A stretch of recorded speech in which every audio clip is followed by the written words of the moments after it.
Not far from where we are here in Virginia, my grandfather's family were slaves, and my grandfather left Virginia, got an education, came to Acadia University, a white college in Nova Scotia, and graduated in 1903. And his grandson, me, became the first black man in Canadian history to become senator. And the president said, look, let's have a picture of the first black president of the United States and the first black man senator in Canada shaking hands. So we had a picture shaking hands, and we talked some more. And then he said, how would you like to have your picture standing between the President of the United States and the Prime Minister of Canada? I said, I'd love it. So there we took that picture. So it was just all very moving for me.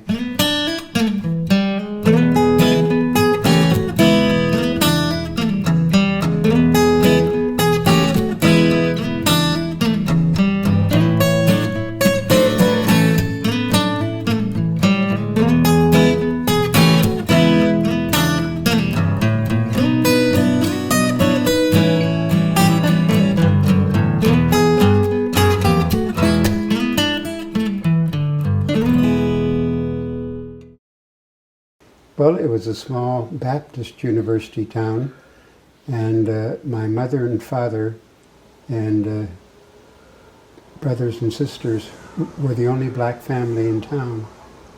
And so everybody else was white in everything we did.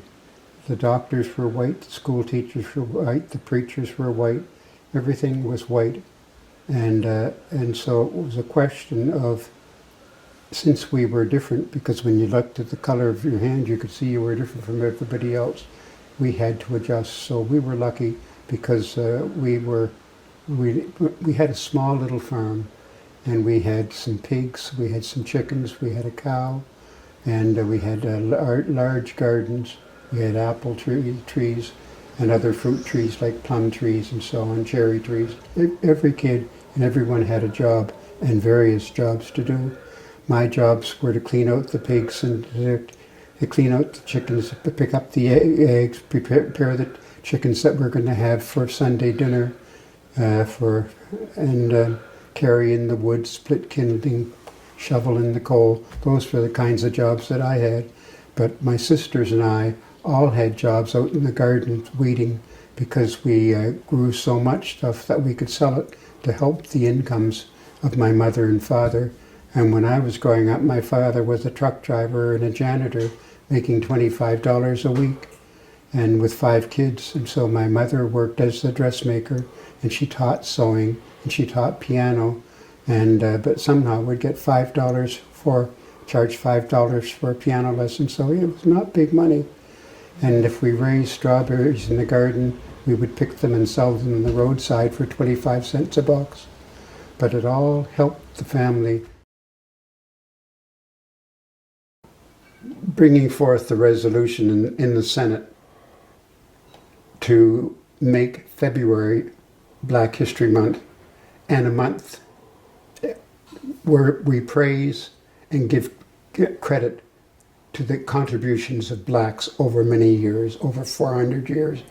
And when my resolution was passed unanimously in the Senate in 2008, it was one happy day for me. I'd been working for many years trying to get people to acknowledge that blacks had been treated with racism and been held back and not treated fairly, and something had to change, and that we needed a time where we could highlight and celebrate the achievements of blacks, not just people who are singers and dancers today, but people in the past, our grandparents and great-grandparents, and the barriers that they broke down to make it all possible for us. And so that's what February meant. And you have to learn to accept difference. And we're all different. We're all the same, but we're all different. And we have different hair, we wear different clothes, we eat different food, speak different languages, come from different countries. And that difference has nothing to do with our ability to get the job done and make a contribution. So the sooner we learn to accept difference and to tolerate it and to embrace it, that means that it's going to make it easier to break down racism and intolerance and make Canada a much better place.